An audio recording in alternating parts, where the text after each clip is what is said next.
بھائی ریحان گلزیب کو ناحق قتل کر دیا گیا، ناحق شہید کر دیا گیا اور پوری قوم اس غم میں شریک ہے، پوری قوم آج سوگوار ہے۔ میں جانتی ہوں کہ جب آپ کے اپنے کسی بہت پیارے کو اس طرح ناحق قتل کر دیا جائے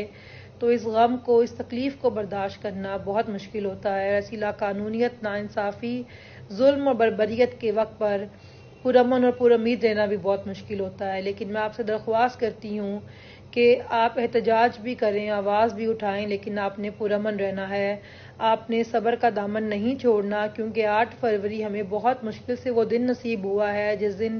ساری پاکستانی قوم چاہے تو یہ 75 سال کے وسیدہ نظام کو ہمیشہ کے لیے بدل سکتی ہے۔ 27 سال عمران خان نے کوشش کی ہے اور 75 سال اس قوم نے ظلم برداشت کیا ہے، اپنے پیاروں کی لاشیں اٹھائی ہیں۔ ہم چاہیں تو اس سلسلے کو ہمیشہ کے لیے ختم کر سکتے ہیں،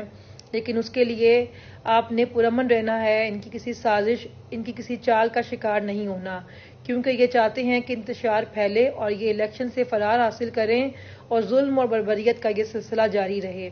اور آج ہم پوری قوم کی طرف سے اپنے پختون بھائیوں کو سلام پیش کرتے ہیں کہ پاکستان کے لیے جو آپ نے قربانیاں دی ہیں وہ لازوال ہیں۔ سب سے زیادہ پاکستان کے ساتھ وفادار بھی آپ رہے ہیں اور سب سے زیادہ خون بھی آپ کا بہایا گیا ہے۔ آج ہم آپ کی تمام قربانیوں کا دل سے اقرار کرتے ہیں اور آپ کو خراج تحسین پیش کرتے ہیں، اور ہم آپ کے ہر غم میں برابر کے شریک ہیں۔ میں جانتی ہوں آپ بہت پیاری قوم ہیں،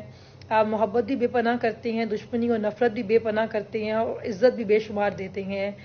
ہم آپ کے ساتھ کھڑے ہیں، انشاءاللہ آپ کے ساتھ مل کے تمام ظلموں کا، تمام ناانصافیوں کا احتساب کریں گے، لیکن 8 فروری تک آپ نے بالکل پرامن رہنا ہے اور 8 فروری کو اپنے ووٹ کے ذریعے اس نظام کو ہمیشہ کے لیے بدلنا ہے۔ پاکستان زندہ باد، عمران خان زندہ باد۔